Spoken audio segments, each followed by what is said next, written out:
Good evening, folks. Hello. Thank you so much for joining us for tonight's discussion about women in industrial fields. I am Chelsea Anderson, pronouns she, her. I'm the executive director of the Indiana Conference for Women.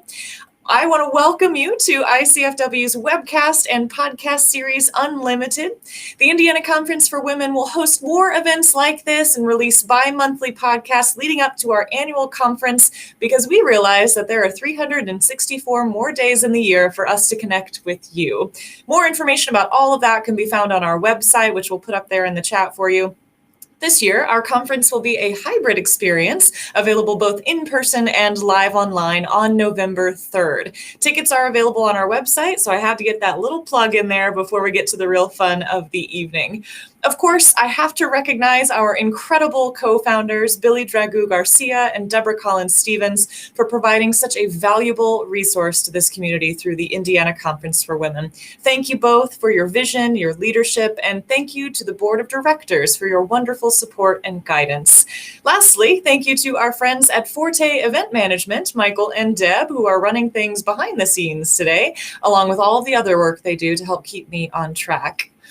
Tonight, our panel will discuss working in industrial fields that are traditionally male-dominated. I'd like to introduce our moderator, Andrea Schwartz. Andrea is the Dean of the School of Advanced Manufacturing, Engineering, and Applied Science, and an Associate Professor of Agriculture at Ivy Tech Community College, Lafayette. Prior to serving as dean, Andrea created relationships with over 150 internship experiences across the country and increased participation in the Pathway to Purdue Agriculture program by 250%, among many other accomplishments. Andrea, thank you so much for joining us. I will turn it over to you for the rest of our session. All right, thank you. We're so excited for the conversation today, and we have a wonderful esteemed panel joining us. So I'll let them each introduce themselves. We'll start with Leah Curry. Hi, my name's Leah Curry. I'm currently the president of Toyota Motor Manufacturing Indiana, in Southern Indiana. I've been with Toyota 24 years, and I've actually been in manufacturing for 41 years. I manufactured pharmaceutical nutritionals before coming to the fast-paced automotive world. And I'm very excited to be here. I've been working in the STEM field for, like I said, 41 years, and really excited to talk to you all about it. Wonderful. Thank you, Leah. We're happy to have you tonight. Next up, let's bring on Beth Rovazzini. Hi, I'm Beth Rovazzini. I'm the president and owner of B&W Plumbing and Heating, and I'm really happy to be with you all tonight. Thanks, Beth. And next, let's bring Christy Chin. Hi, I'm Christy Chin, and I'm the CEO and owner of A&A Custom Automation, and I'm excited to be here as well. Well, thank you, ladies. We are excited to spend the next 55 minutes or so with you around various topics of this industrial field and some of the challenges that our workforce is feeling. So just to start, oftentimes when we think about these industrial focused and vocational focused positions as really being male dominated. So just to start, why do you think that trope exists?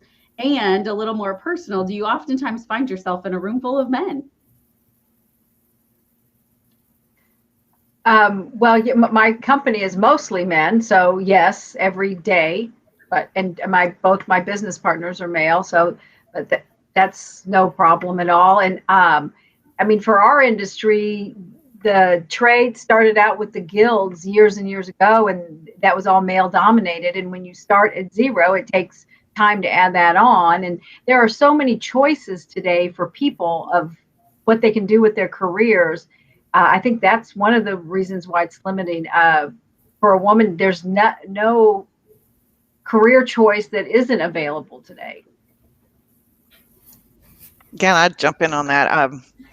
We've made a lot of progress over the last 40 years, but it's still not fast enough. And I think the key is that a lot of the young females don't see themselves doing these particular types of jobs, and they're really careers, and they're high-paying careers. And the reason I think we have to get the awareness to the students in the school, we get the awareness to the actual parents that the industrial world is not dirty and loud and greasy and noisy anymore. It's full of robotics. It's full of computers that we program, and we program everything to move. It's an exciting world. There's many facets of the industry that we even have here on the line with my fellow panelists, where until you experience applying theory and knowledge together, that's when you get excited about what the field has to offer in a STEM field. And many times the students don't have that opportunity because they're doing the basic learning skills. So we've got to make sure we're implementing applied learning with our STEM teaching in the grade schools and high schools.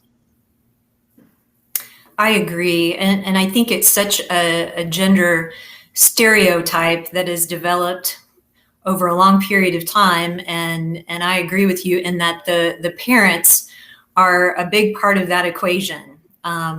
So anyway, I do think that we're doing the same thing. We're working hard to try to, understand what we can do to move things forward, but it's just not fast enough.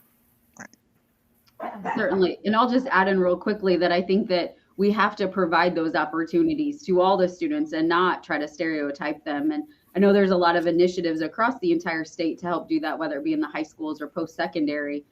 But as you guys have said, it's going to be a long-term plan to get there. So let's go to statistics just a little bit. Just last year in 2020, Catalyst published a report that said some jobs, such as electricians, auto service technicians, and mechanics, have too few women employed to even compare earnings.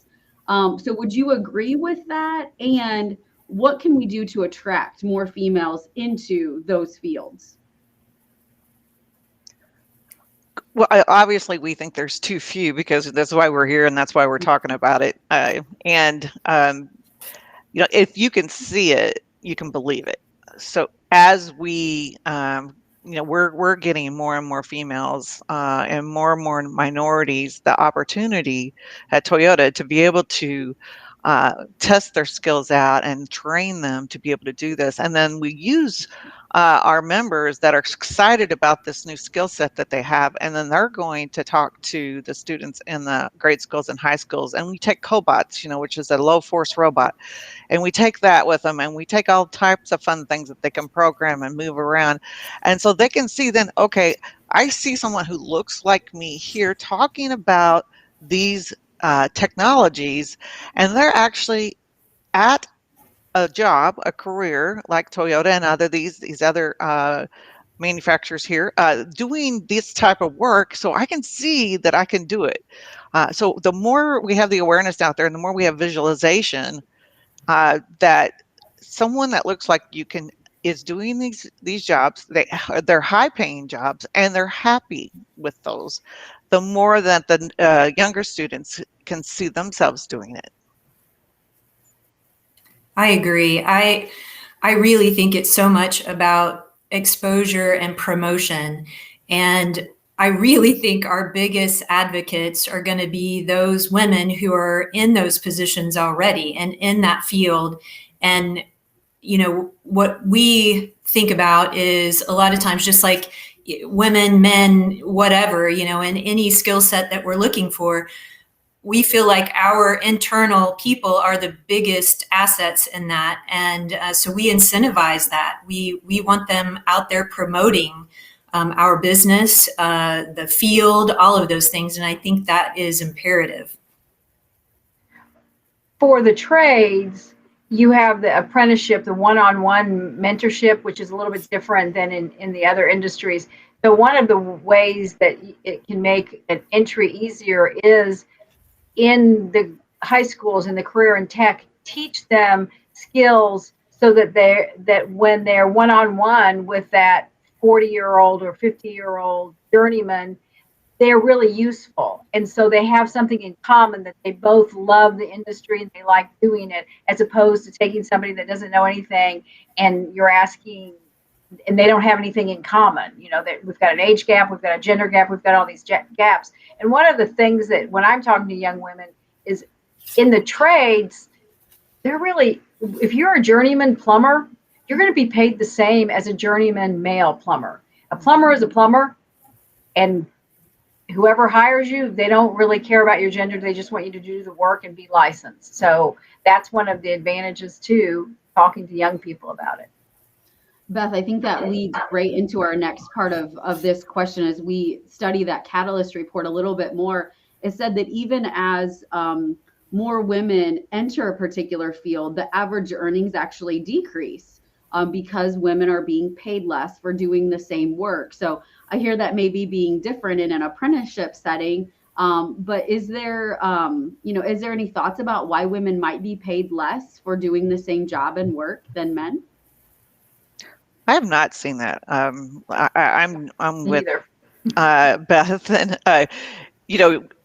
based on the actual position that you're in, you're paid the same. So we have multi-skilled members. They have to know hydraulics, pneumatics. They have to know how to program PLCs. They have to know how to program robots.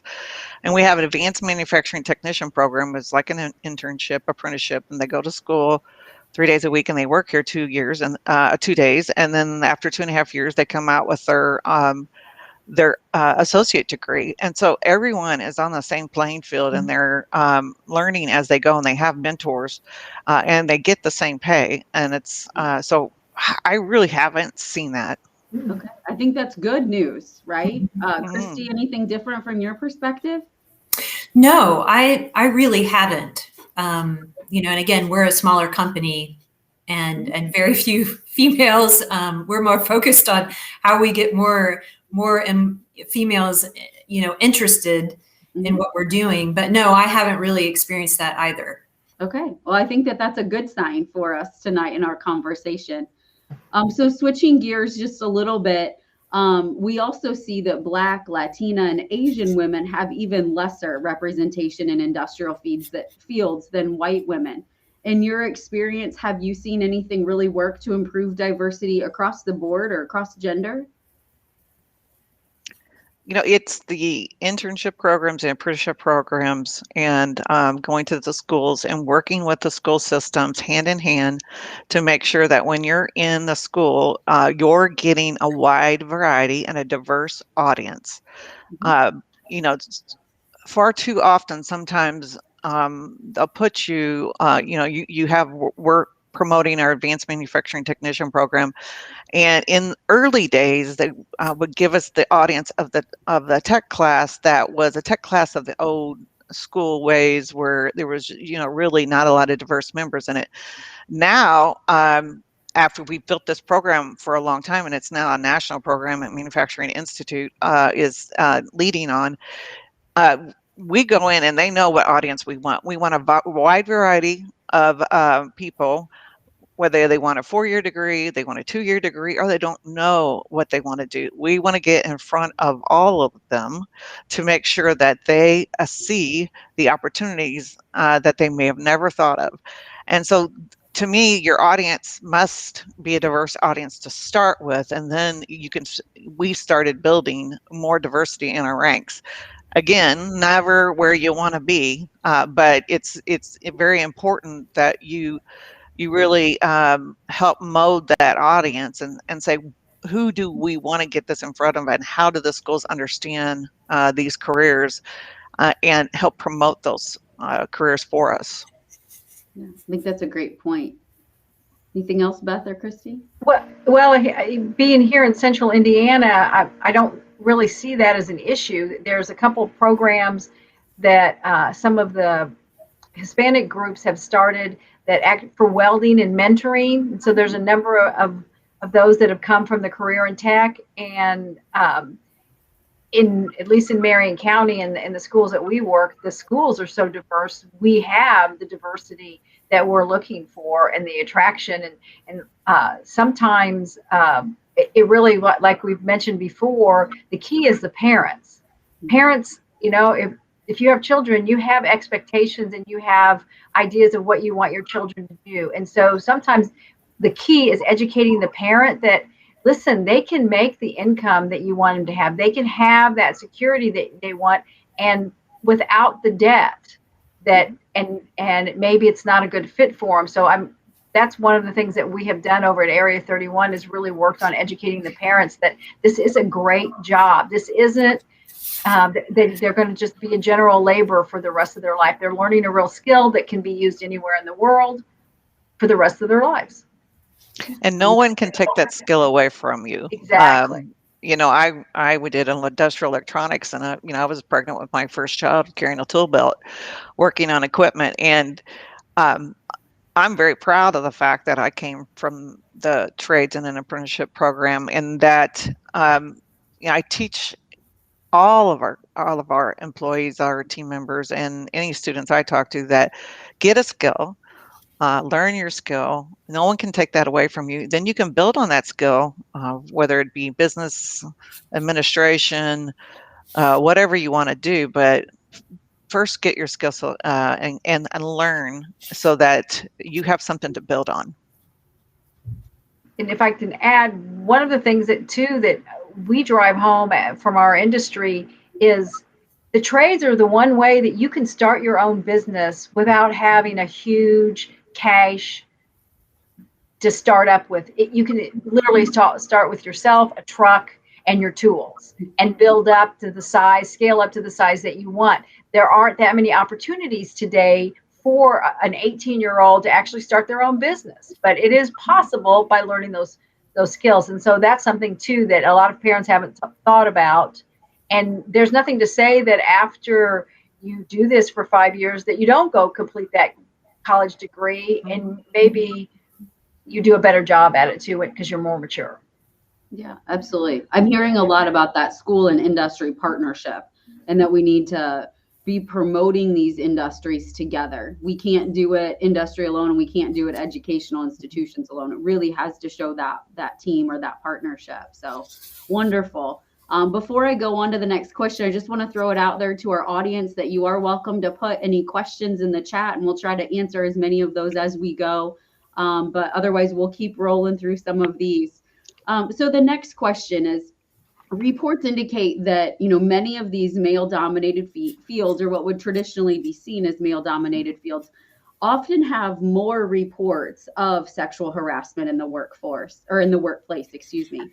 Do you think we're making progress eliminating those situations? And maybe even as leaders in different industries or in your companies, what can leaders do in those male-dominated industries to really help educate folks around these types of situations? Does anybody want to start that one? I will. I mean, honestly, my experience, that's not an issue. I mean, for most of the other women in that I know in the field and work in our company, it's no different than any unacceptable behavior that you would not permit. You let it known immediately. That's not acceptable. If it continues, then we're not talking about harassment. We're talking about an assault. So that's a totally different thing. But what honestly in our industry, I see more hazing male on male than I do with women in the area. I mean, that some of the things that I have seen older journeymen do to young apprentices would be classified as hazing through the years. But I don't see it as a major issue. Okay. And maybe it's because I am a woman owner and I owned a restaurant for 5 years prior to doing this, so I had some skills. And I think it, it depends on your company and the culture that you set in your company. We have two pillars: respect for people and continuous improvement. And we do a lot of training from a diversity standpoint, from a anti-harassment standpoint. And you like Beth said, you have to set the foundation, and people have to understand what's acceptable, what is not acceptable, and you have to back it up. And one of the things we are also teaching is microaggressions. Those are just little subtle things that sometimes from implicit bias, unconscious bias, that people can mention that might make a minority or a female feel like they're not respected. So microaggressions are a little bit more touchy, not as, in your face kind of harassment kind of thing, but it's also a learning that you have to teach people, and then you have to be aware of what your own biases may be, so that when you're working with your team, you can talk about those things, and you can discuss them and make sure that we're all learning from each other. Yeah, I agree. I feel like for us, we've just learned over the years, it's so much about education and creating awareness and giving people feedback. And then also just laying it out that there are consequences for certain behaviors. So, yeah. And that was kind of a follow-up is, are there clear processes and consequences? And I think I'm hearing from everybody that does exist in your industry. And so I think that again is a good point for tonight. So we'd be remiss if we didn't talk about the pandemic. So we certainly can't ignore all that the pandemic has brought to us, especially on labor forces and this industrial workforce. So, we see things like shortages that halt manufacturing lines, maybe decrease in spending because of interrupted demand, and lots of different things around the pandemic. So just to kind of begin, how do you think your sector has adapted to some of these circumstances, and how can we look to the future, and how can we right the ship and move some things, because this is such a major sector of our economy across Indiana and across the United States?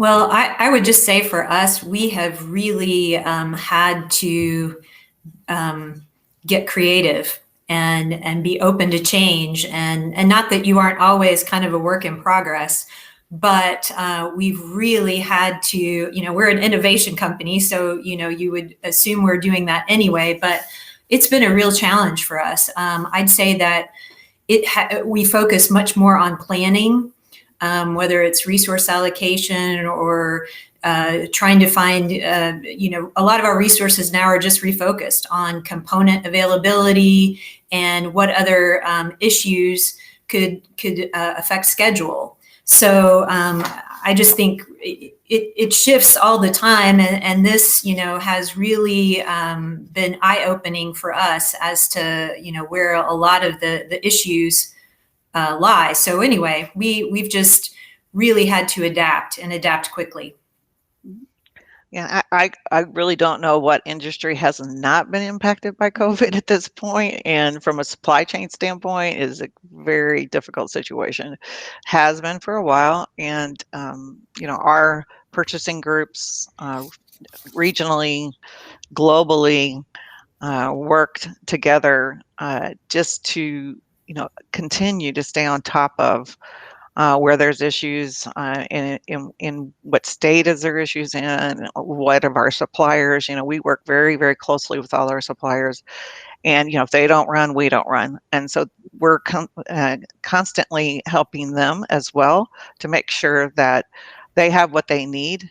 But I can tell you, none of us are out of the woods yet. It's still an ongoing issue, and it's been some crazy times in the since the beginning of last year, when if you're making things, and like we're making automobiles, and we have over 4,000 parts that have to come together to make one. It's quite a daunting task to make sure that your supply chain stays together. And I can tell you from a Toyota perspective, we've been very successful doing it, even though we've taken a few hits, but our team is very strong, and all we could do is continue to support our suppliers and our tier 2, tier 1, tier 3s, and help them get through the situations that they're in, depending on where they're at. It's hit our industry really hard too. It's in equipment. Our industry has had 5 price increases just this year, which has never happened. It's changed almost all of us. We were all in a just-in-time inventory, and now everybody's stocking and doing floor plans, and that changes your cash flow. And our sales cycle is much longer, where you sell something, you could install it within the same week. Now we're waiting 6 weeks, 8 weeks. And also just those relationships with your vendors, because the people they like get the goods that come in. So maintaining all of that and at the same time, it's a lot of little pieces to keep together there, and it's something that we all should have seen coming for years, and it's just sometimes you just keep going forward and you don't even think about the ramifications of it. And I think certainly no one has escaped the circumstances that have came. It has affected every industry. And so I think we can definitely say that. So looking back at workforces and maybe a little bit different, a couple of questions around generations. So when we look at, you drive down the road or you see an ad, everyone's hiring. There's a lot of jobs that are going unfilled right now, or positions going unfilled. And we've seen that for a little bit of time. And some would say that it's because the baby boomers are perhaps retiring or nearing that retirement age. So is there a shortage of workers in your specific field? And do you have any insight as to why there might be less supply, in this case of workers, than what there are positions? Well, there's been a skills shortage for a long time. And of us that's been in the industry in any STEM field have been talking about the skills gap and looking at the retirement. Birth rates are down as well. So, as the baby boomers are retiring and the birth rates are decreasing, you're going to have less workers in the workforce, period. So then that's why we have to be more innovative, where we're looking at how do we utilize technology to do the more burdensome work and change the way we work to utilize our team members to do higher skilled positions. And it's just the future as we see it. As we see, and other countries have started going through declining birth rates before us.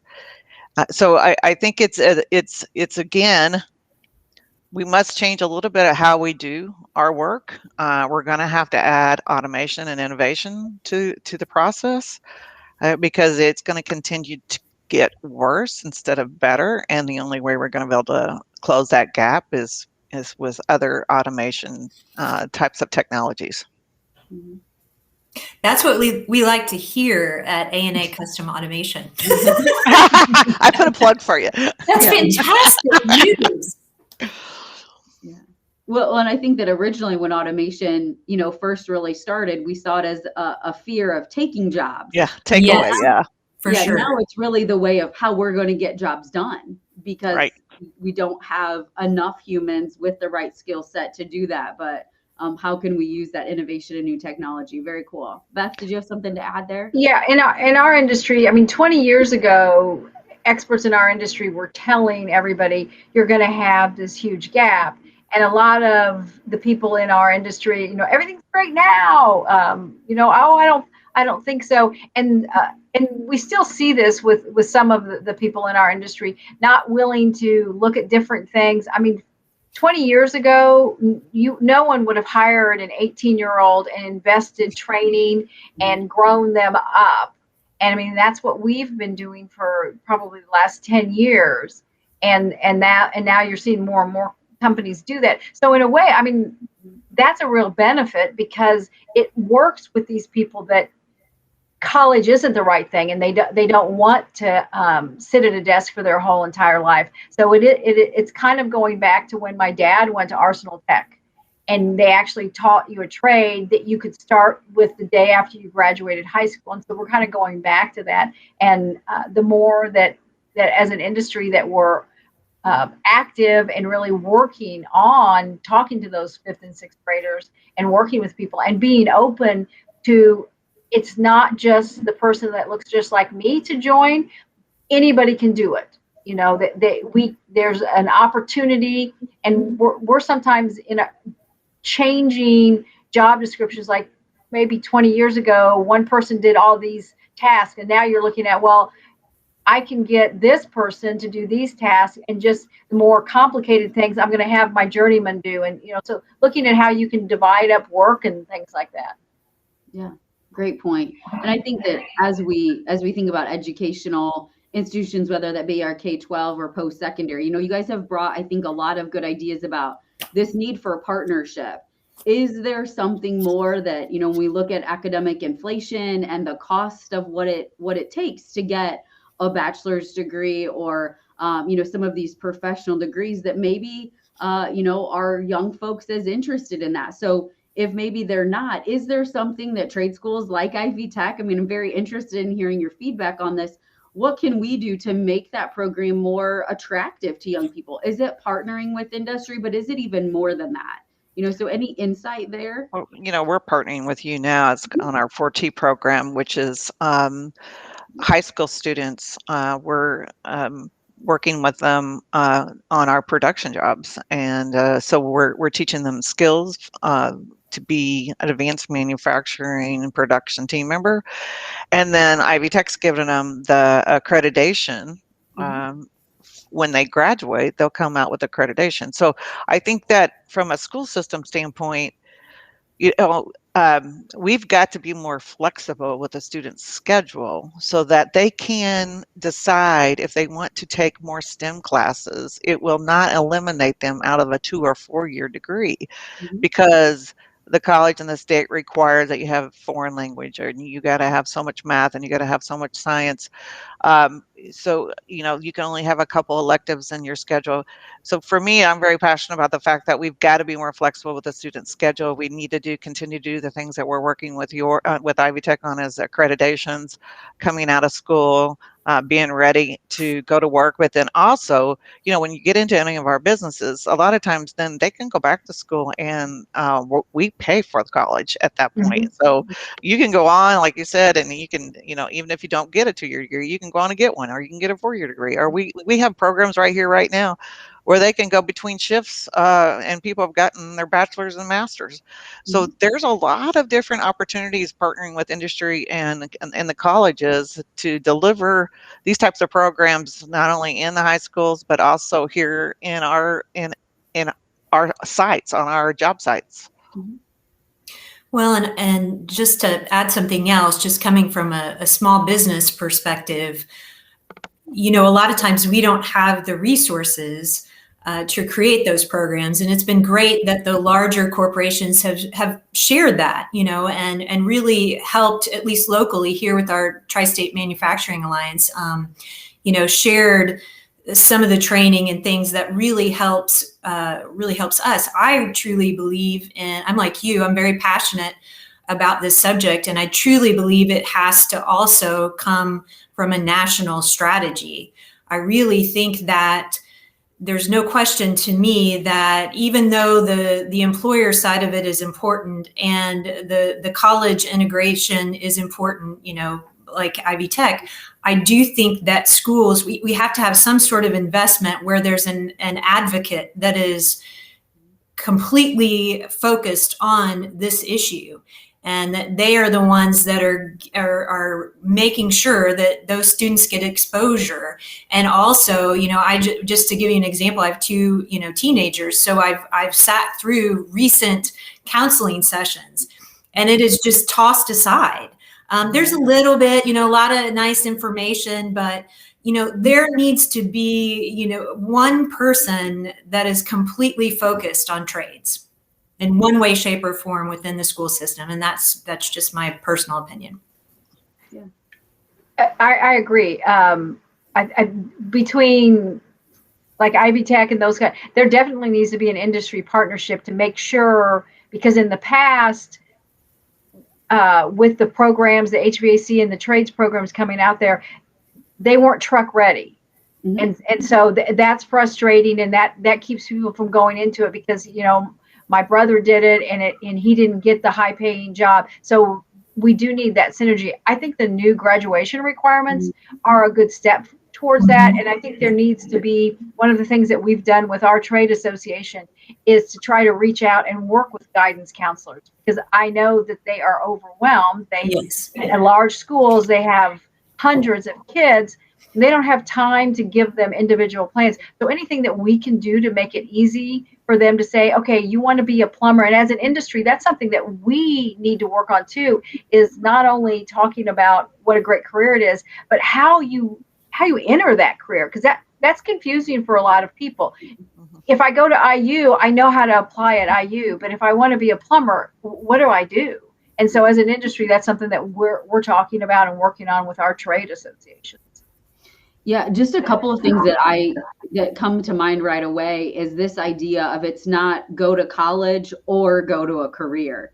It's an and between those two words. Yes. It's work and learn. It's college and career.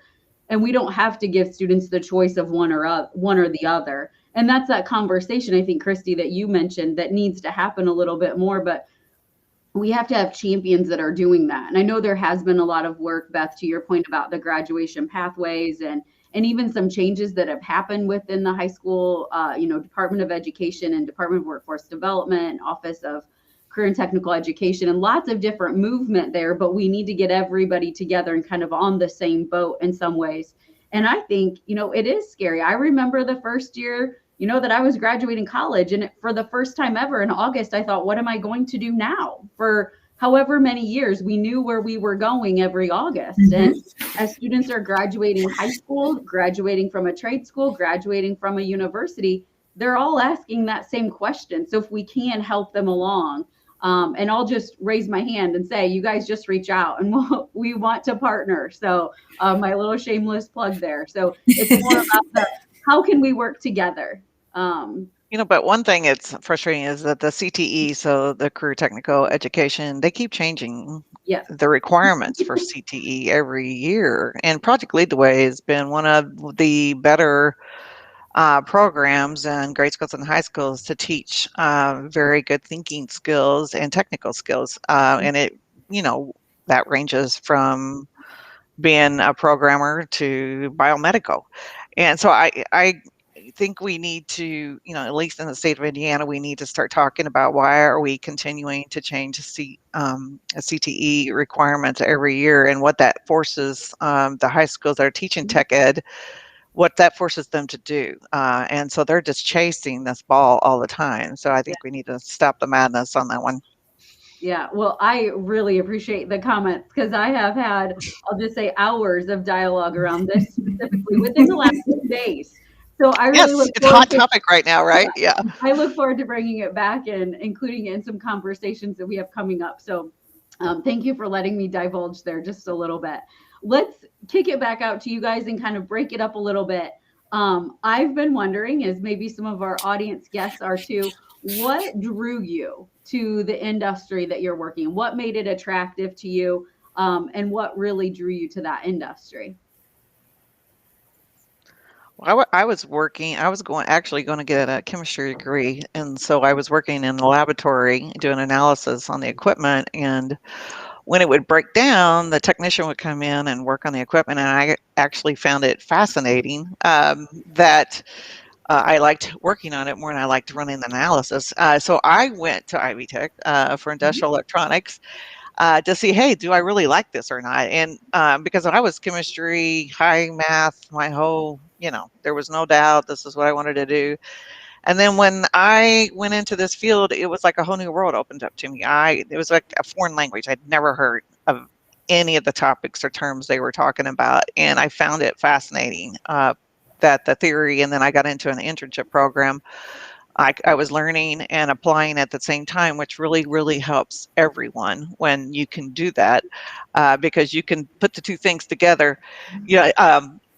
I just fell in love with it, and from a manufacturing standpoint, I fell in love with manufacturing. It's fast paced. It's always something, it's a lot of, you learn something new every day.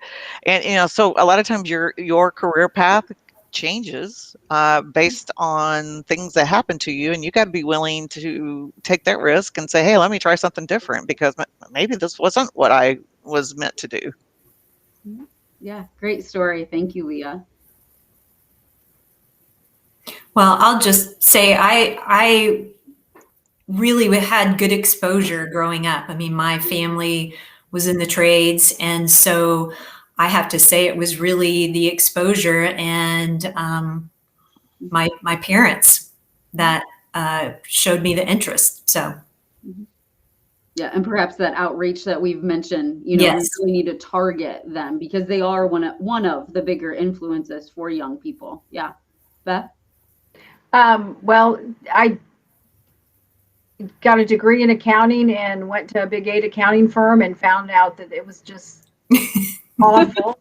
Did not like it at all. And then ran a restaurant for 5 years that my parents had purchased. And then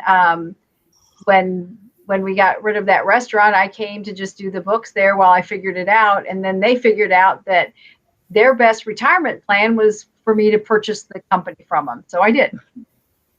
Very cool.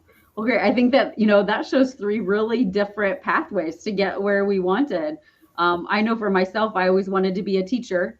I wanted to start out as a math teacher, and agriculture is very different than math. It definitely includes math, but definitely a different direction. And so glad sometimes that we make those shifts that then lead us to certain people that help us get to where we've gotten today. So thank you guys for sharing a little bit of your story. Let's go back and talk a little bit more about some of those generational differences. So as we look, at some of the millennials, Gen Zs that are coming into the workforce, their emphasis or priorities might be a little bit different, that they're looking at diversity, equity, inclusion, accessibility, sustainability. I think we've talked about flexibility. We have a lot of IBLEs there, right? That flexibility of workplace or work time, those sorts of things. So, do you think that that's more of a focus on maybe the smaller businesses, local sourcing, and how might that affect some of our larger scale industrial fields? Or do you think we can create a culture like that they will enjoy and want to enter regardless of size of company or location?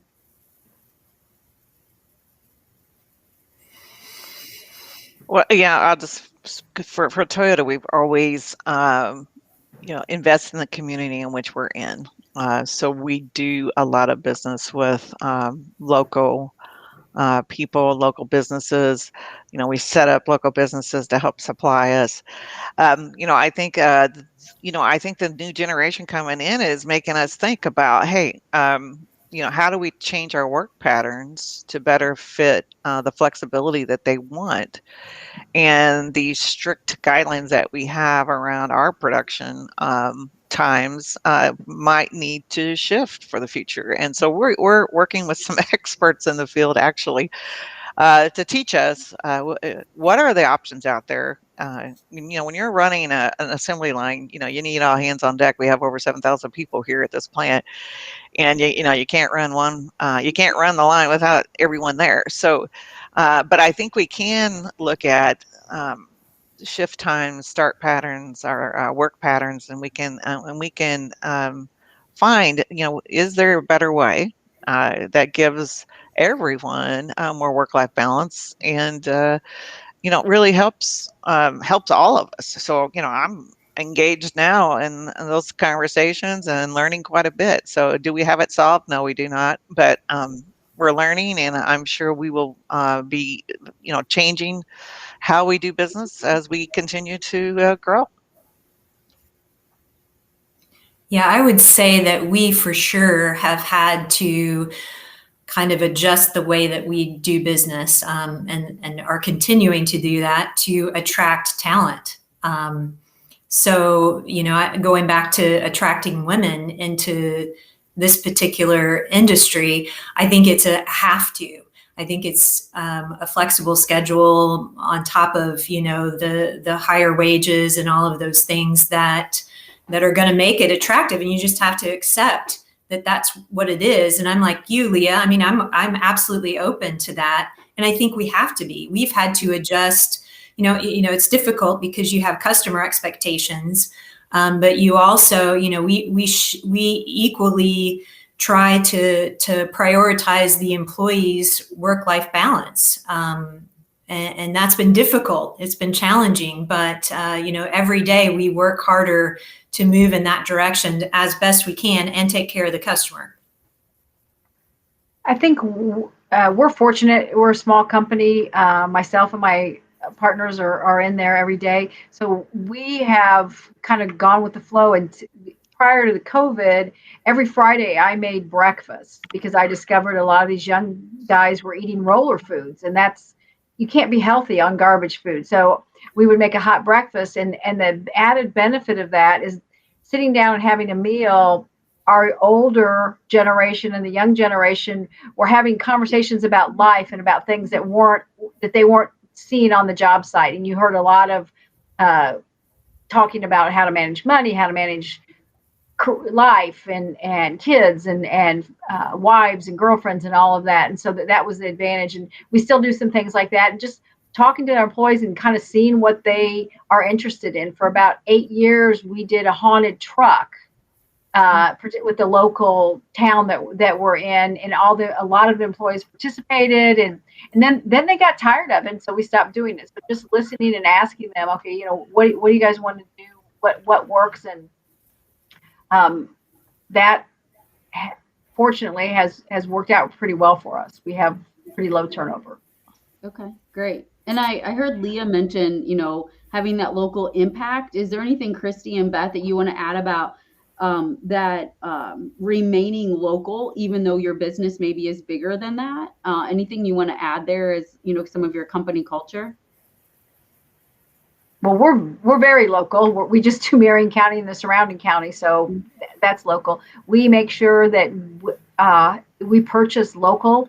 We always check that first. We're a member of Indiana Originals, which is a group that's dedicated towards helping Indiana businesses that have started here. And I think we're also, because we're smaller, because we're local, we have the ability to adapt to employees' needs. Not all of them can fit the exact mold. And if you're just applying online, maybe they get shifted out of there because they don't meet all the criteria and everything. But, interviewing somebody face to face and still using assessments and things like that, but giving them an opportunity and giving them a chance to try something out. We have found some gems that way. Great. What if we kind of look to, different folks within their career pathway? What would you guys say towards maybe a woman that's looking for a career change? Maybe the kids are gone, maybe a personal situation has changed. What is that chance, or what are the opportunities for maybe someone that's more experienced but in a different field to learn a skill and to enter the workforce later in life? Any thoughts around that? Oh, I think our job site's toyota.jobs.com. Go there, right? Yeah. I mean, absolutely. There's never, it's never too late to learn a skill. I love it when, I see the different generations working together. When I first became a supervisor, I was like 24, 25 years old, and I was over different craft skill trades, and all the men, and they were all men, and they were 50, 55, and they knew 100,000 times more than me. But they taught me, and you respect them by having them teach you. So at any age, you can learn a new skill, and we're looking for anybody that wants to do it. So again, I'm shamelessly plugging going to my job site. Sure. It's 80% attitude, and we always say, you bring the attitude, we'll teach you. And one of the benefits of the pandemic is so many of our resources created online, that where before I might have to send them one night a week or something like that. Now everything's online. Our trade association has created something called Fast Track Plumbing that can be done in 12 to 18 months, that you really would have the skills to be a service plumber. You still need to complete some apprenticeship, but it gives you some job skills and ability to fast track you quicker through that apprenticeship. Well, and maybe some confidence too. Oh, definitely. Before you go out in the field, that you've mastered the theory of it. And I would say too, if you've been living indoors for the trades, you've used these things and you probably know more about them than you think you do. And, and we'll help you with that critical thinking about, why that works that way. But you've been using these things in the trades for your entire life. Okay, great. See, Beth, now I'm interested in plumbing. You're getting me all excited. I had 2 plumbers at my house 2 days ago working, putting in a ventless, waterless tank heater, and Tankless water heater, yeah. tankless water heater. Sorry, I'll get it right here. And thank God for them, because the other thing was just bad. So I mean, to me, every skill has some Mhm, interesting point and that you can learn. And mhm, you know, I think we're all saying we're gonna teach that skill, and there's many ways to learn it. You know, like I went back to school at Ivy Tech, and I learned a new trade, and then I got into an apprenticeship program because was going back to Ivy Tech. Was selected. So there's a lot of different ways that you can find mhm, out if it's something you like or not. Great. So, we've all shared different maybe groups of people that we'd love to get interested and more engaged in our industry. What do you think, as we try to increase that interest, are some of those biggest misconceptions? And I think you guys, we all are from industry, but kind of different sectors within that. So maybe even some specific to your company or your specific product that you think are really those big misconceptions that are keeping people out maybe right now. For plumbing, you really don't spend that much time working with poop. That's very little of your job. But when you talk to a lot of people, especially like middle school kids, they think, oh, and I say that's really very little of the job. Okay. That's hilarious. I mean, for us, it's not dark, it's not dirty. Mhm. We have conditioned air. It's so there's a multitude of different careers within automotive manufacturing that you can choose from once you're in automotive manufacturing. Um, we're all over the country, all over the world. It can open up. We have sales, we have R&D, we have marketing, we have accounting, finance, and we have production, we have skilled trades. So there's just so many different careers that you can pick in automotive, and I think that it's just a great opportunity, especially for you to try out a few things and just see what you like. Yeah, I feel like one misconception for us is that it's potentially lower paying positions. I think the great thing that we have to offer is, as we tell people, I think for some, they feel like it is incredibly high tech within our company, and it is for sure. But as you said, we're willing to train. We're just excited about someone who's excited and is interested in learning, and that is first and foremost for us. But what we always preach, to anyone who's interested in our industry is that our company specifically is very unique in that it's custom in nature. So everything that we see is different, and we have people who move all over it within the organization, whether they're interested in machining or welding or electrical engineering or mechanical engineering or programming. That's the one thing for us that I think we want to create an excitement around that. Mm-hmm. Yes, I'm hearing not so much poop, very bright, high paying, but more than that, it can be fun. It can be Absolutely. Yes. tons of opportunity to grow and be wherever and whoever. There's a place for everybody, really, is I think what I just heard, some of those misconceptions. So just to kind of round out, we've got about 5 minutes left or so. What do you see in the future? If we had our crystal ball and could project in the future for your industry, what do you think those innovations are? And if we bring it back, what do we need to do now so that those innovations can come into play in the future? Invest in automation. That's what we need to do. Yeah. I'm being serious though. That is really, I'm being serious about us as well. I mean, that we're an automation company, but we know that we also have to invest in that internally as well to continue to compete. Machine learning, artificial intelligence, AR. We're looking in automotive mobility for all. Even within the house, moving something from point A to point B, whether it's a person, whether it's us, your glass, because your mobility yourself is not there anymore as you get older. If you've had an accident, right now the technology that's coming is coming quickly very fast, very swiftly, and it's amazing time to be in a STEM related field. We're looking at all types of propulsions for vehicles, right? We have hydrogen propulsion, we have battery electric, we have gas, we have hybrid.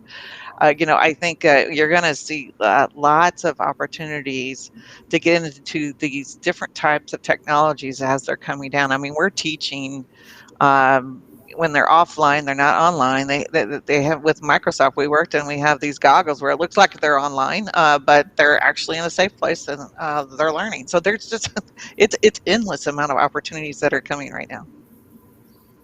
Well, we definitely in our industry have seen emerging with the Internet of Things in your home and your plumbing, your HVAC, your electrical, and all of that. And so that's required some changes in training for the people. And actually, it's been a good tool to attract some of the younger people to it, because that also becomes that bond. You've got the older journeyman that knows how the faucet works, and then you have the younger one that knows how to hook up Wi-Fi and make all those things pair. And so that's a good where they're both helping each other. And so I think that's where it's going. And I think that more women will come into our industry because they need that workforce pool.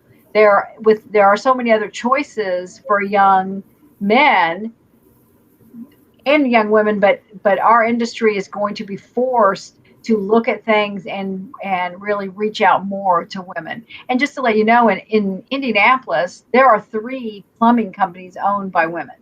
Oh, that's fabulous. Great. Yeah. And I just put a new faucet in, and it changes colors depending on if the water is hot or cold. So it's the Yes. most cool thing I've ever seen. Yes. Wow. That's That awesome. is very innovative. Very cool. Any last comments before we close it out? I have thoroughly enjoyed this conversation. I appreciate it. But any last thoughts you guys want to share with the audience tonight? Well, just Never stop learning. right. Keep learning. Raise your hand. Take the risk. There's lots of things out there to help you gain a new skill. Many resources on the internet, at the community colleges, to help you. And so just don't give up and get out there and do it. Great. Well All right. said. Yeah, I think we'll end it there. I can't thank you guys enough. This really has been an exceptional evening. Thank you to Leah, Beth, and Christy. And we can't go without thanking also Deb and Michael, who are in the background making us all our sound work and our video work. It's been a fantastic conversation. One last plug we'll give for November 3rd. Make sure it's on your calendars. You can visit the website to get your tickets right now for Indiana Conference for Women. We look forward to seeing you guys there. Thank you so much.